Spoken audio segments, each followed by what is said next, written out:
Welcome back to the Nash Potatoes Outdoor Show. Today, I'm going to teach you how to make Guamanian-style chicken jerky with my new food dehydrator. First thing we need to do is chop up this white onion. We're going to blend it in the magic bullet along with some soy sauce. This is a really amazing recipe. I've never tried it with a jerky. My dad uses this recipe over chicken on the grill all the time with amazing results. I've never actually used one of these magic bullets, but these things are super powerful and it worked perfectly for this marinade. So we're going to create this marinade and I'm going to go ahead and put it in this cake pan here. And what I want to do is produce the marinade, slice up the chicken, and then just simply let it set in the refrigerator for a couple of days. All right, we'll get the last few onions in there.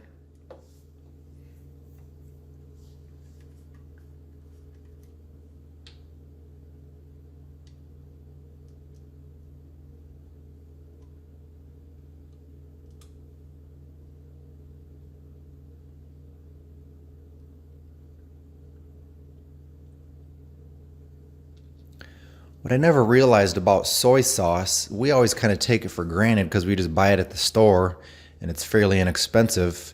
I watched a documentary on it a while back and it actually is quite the process to produce that stuff. It goes through some kind of fermentation type process and it's really quite involved, kind of like a bottle of wine. We just take it for granted because we get it at the store for 10 bucks, but a lot goes into it. So this is kind of funny. Check out my parents' dog in the back here. His name is Butch. He's going to get woken up by this magic bullet. He says, "What's going on?" Anytime I go in the kitchen, he wants to know what I'm up to because he thinks I'm making some food for him.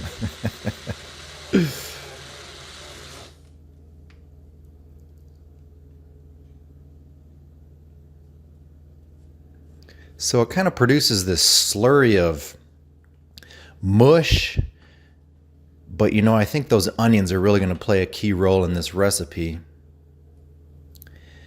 And there are a few ways to preserve meats. Obviously we're dehydrating it, so preserving it isn't that big of an issue, but the salt from the soy sauce is going to help preserve that meat quite a bit. And I know that onions are fairly high in sugar. Sugar is a preservative as well, so I think it's going to have multiple purposes, preserving as well as flavor. Look at my knife skills. Amazing, right?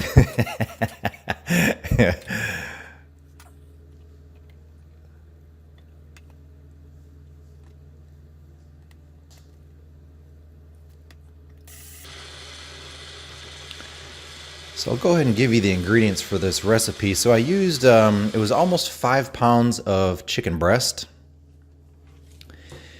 And then the soy sauce, that's a 1 1/4 quart container, 1.25 quarts of soy sauce, and half a cup of white vinegar, half a cup of lemon juice, and a large white onion.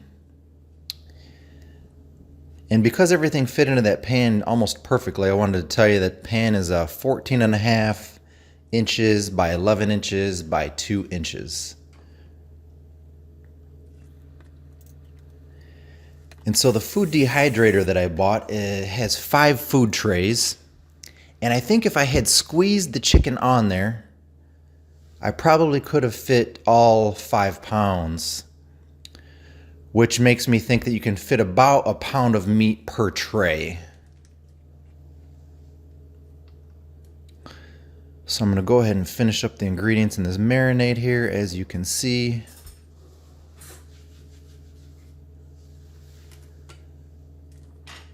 So I did a video yesterday about making margaritas, and I had a hilarious mix-up between the lemon juice and the lime juice. So when I made this video, I had to make sure that I actually used lemon juice.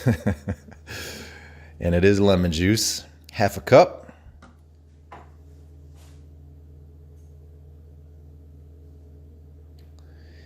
And white vinegar, half a cup as well. So I've never made chicken jerky before. I have made one batch of beef jerky using the sun-dry method, which turned out fairly well for my first try. So I wasn't quite sure how long to marinate for. I wasn't quite sure how long to dehydrate for. Even this marinade recipe, there we go, 1.25 quarts. My dad kind of gave me a vague recipe. He says, yeah, a couple bottles of soy sauce, a little bit of vinegar, a little bit of lemon juice, white onion. He didn't really have specifics because he just dumps it in when he makes it, and it always turns out great. So, okay, so the first time I made beef jerky, I did not freeze the meat long enough. And the reason you want to freeze the meat is because you want to be able to slicely thin it into 1/8-inch strips. And so this time, you can see I've got 4.85 pounds of chicken there. This time I froze it completely, and it was too much. So I actually had to let the chicken thaw out for about 2.5 hours before I could cut into it. And when you do cut into it, you want to be able to, you want to use the sharpest knife possible. I've got my brother went to culinary school, and he's got a really nice set of knives. You can see there's a really big, sharp knife on the cutting board there, and that worked great. So if you have a big, sharp knife, that's going to be very helpful. And also freezing the meat maybe halfway through is going to help you slice it as thin as possible. If you slice it too thick, it's harder to dehydrate all the way, and sometimes it can be really, really tough to break in half and chew and whatnot. Okay, so this is after thawing it out for about 3 hours, and I was able to get that pad off the bottom there and start slicing it up. I'll show you about how thin you want to slice it. I aim for 1/8-inch strips, and I was able to achieve that on most of the strips. Some of them, not so much. So cut the end off. The first couple strips came out just about perfect.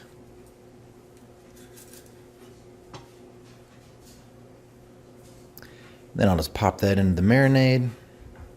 So this one here that I'm cutting turned out almost perfect. It's kind of what you're aiming for.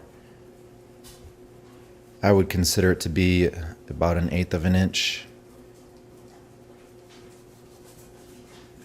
It's hard to consistently do. I almost wonder if I need to buy a meat slicer, because by the time you get to that last chicken breast, your hands are so frozen and your grip strength is kind of giving out. So I'll just go ahead and chop all these up and pop them into the pan.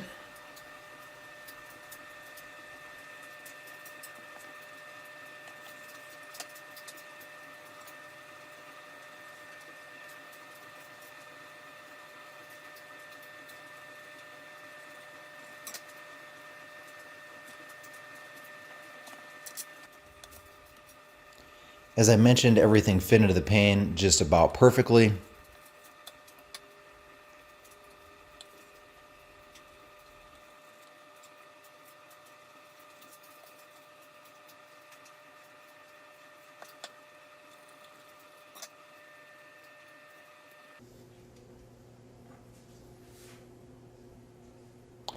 So what I'm going to do is just push them down into the marinade and pop it in the refrigerator. I'll actually cover the pan and let it sit in the fridge for 48 hours.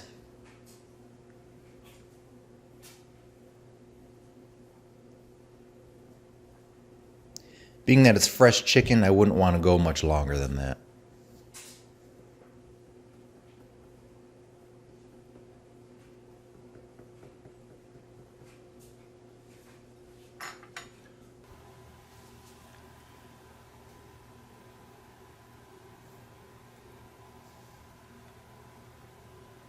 All right, Now it has marinated for 48 hours, and what I want to do is get it into the food dehydrator.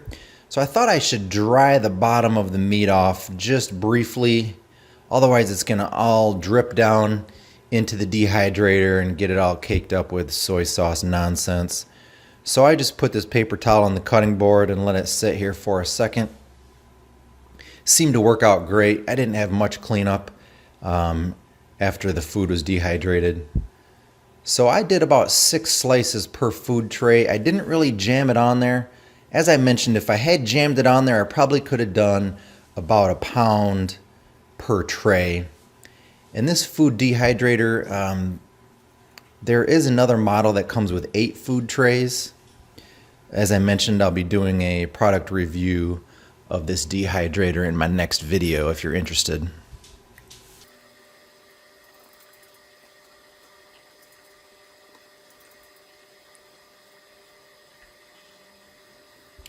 And we'll speed up this section of the video as well.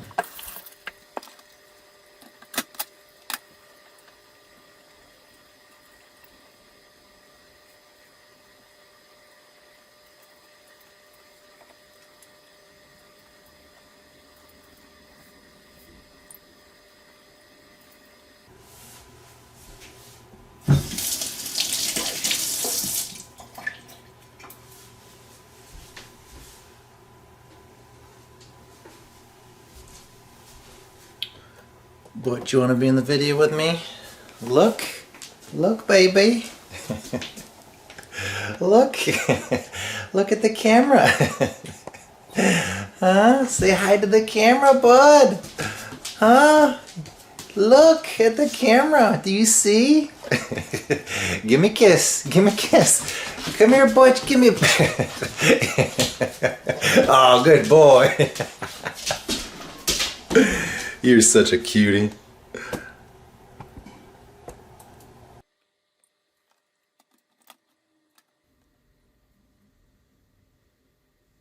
I was kind of also shaking off the onions.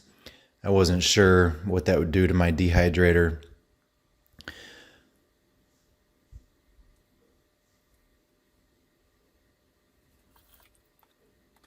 As it turns out, those trays, you just soak them in warm water and most of that food comes off quite easily.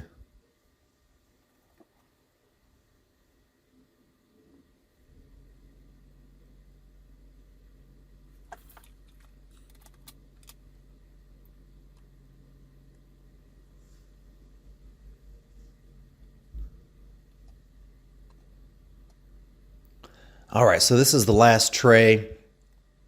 And as you can see, I'm not going to be able to quite fit it all on there. Next time I will squeeze the meat tighter because the meat does shrivel up quite a bit as it dehydrates. I was nervous that I would get too much meat on there and it would hinder the dehydration process.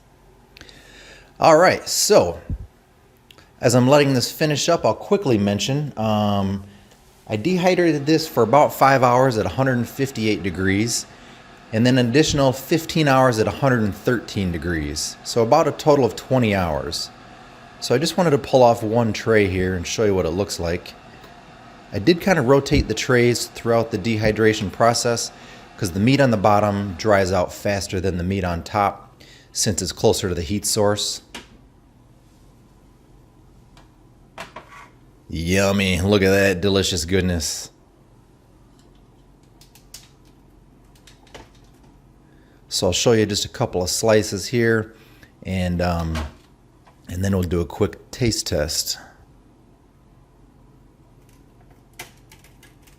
This produced a nice big gallon Ziploc bag of jerky.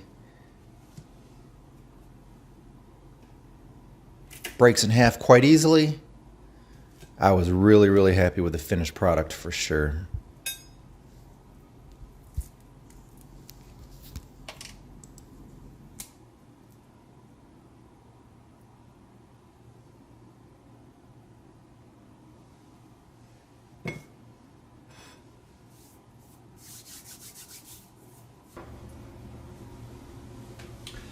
Alright, so I'm pulling off my first batch of chicken jerky here with my new food dehydrator, Guamanian-Style Chicken Jerky. I wasn't quite sure what temperature to go at or how long to go. So this is actually, I'm just testing it out. I did about 5 hours at 158 degrees and then maybe an additional 15 hours at 113 degrees. So I went almost a full day with it. I've got about 4 pounds of chicken jerky on there. And there is a story behind the Guamanian-Style recipe. So my dad was in the Army for a couple of years when he first married my mom. And he was stationed over in Guam. And apparently in Guam, it's quite the community. They get together almost every Sunday and cook out. And this chicken recipe came from the Guamanian people with the soy sauce and the lemon juice and the vinegar and the onions. And my dad has used it on many camping trips, and typically everybody from the campground wants to know what exactly is going on because it smells so good. So that's where the recipe came from. I do know a little bit about jerky in that you should be able to break it in half quite easily, and then you should get those white strands in there like that. So if you watch any of my videos, I did try to make some beef jerky using the sun-dry method, and I made a couple of mistakes in that video. First of all, I didn't cut the meat thin enough, and also I didn't let it dry out long enough. So with this chicken jerky, I froze it a little bit longer so that I could try to get that 1/8 inch strip or 1/4 inch strip. I tried to slice it as thinly as possible, and then I dehydrated it just a little bit longer than I thought I should have. So anyway, without further ado, let me bite into this and see how we did.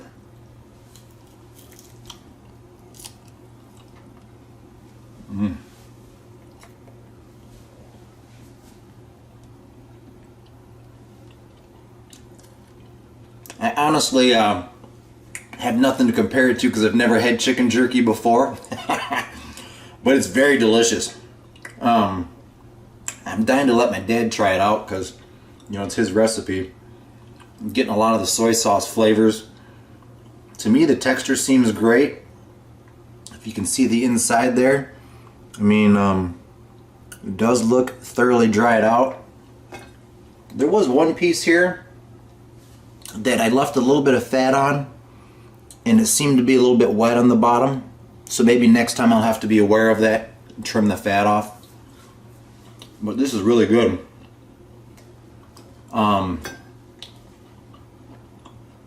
Yeah, a lot of people don't do the chicken jerky. I'm not quite sure why, but super tasty. I love the texture. I'm definitely going to try different variations of this, but for now I'm really happy with it. My next video, I'm actually going to do a product review of my food dehydrator. I picked it up on Amazon. I'm not sure if you're aware of this or not, but you can't buy a food dehydrator in the store anymore. Everybody's doing these air fryers. Let me swallow this food.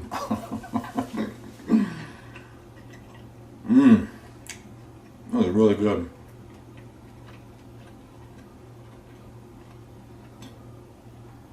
As you know, jerky in the store costs so much money. You know, they sell it in these 6-ounce packages for like $8 or $9. So before you know it, you're spending like $25 on a pound of jerky. But yeah, all the stores are selling air fryers, and I'm not sure if that's just a new technology that everybody's adopting, or if COVID has something to do with it. But you can still get the food dehydrators on Amazon. In my mind, the nice thing about a food dehydrator is that it holds so much more food. I was able to get 4 pounds of chicken on this dehydrator because it's got 5 trays. Most of these air fryers are just meant to cook like a small amount of food at a high temperature fairly quickly. So I would recommend jumping on Amazon, picking up a food dehydrator. You can do fruits and vegetables, and right now I'm focusing on the jerky because I want to take it on my camping trips, and I don't necessarily want to spend $20 or $30 a pound on something from the store that's loaded with preservatives. I mean, this is all natural. So good. Can't wait to share it with my parents. They're going to be excited about this. I was nervous that it wasn't going to break, that it was going to be too chewy or whatnot, but like I said, I went about 20 hours with it, and it seems to be just about right. Maybe, just maybe, I nailed it on my first shot. Anyway, that's all I've got for you today. Thanks for watching the Nash Potatoes Outdoor Show. Please subscribe to my YouTube channel. We will see you next time.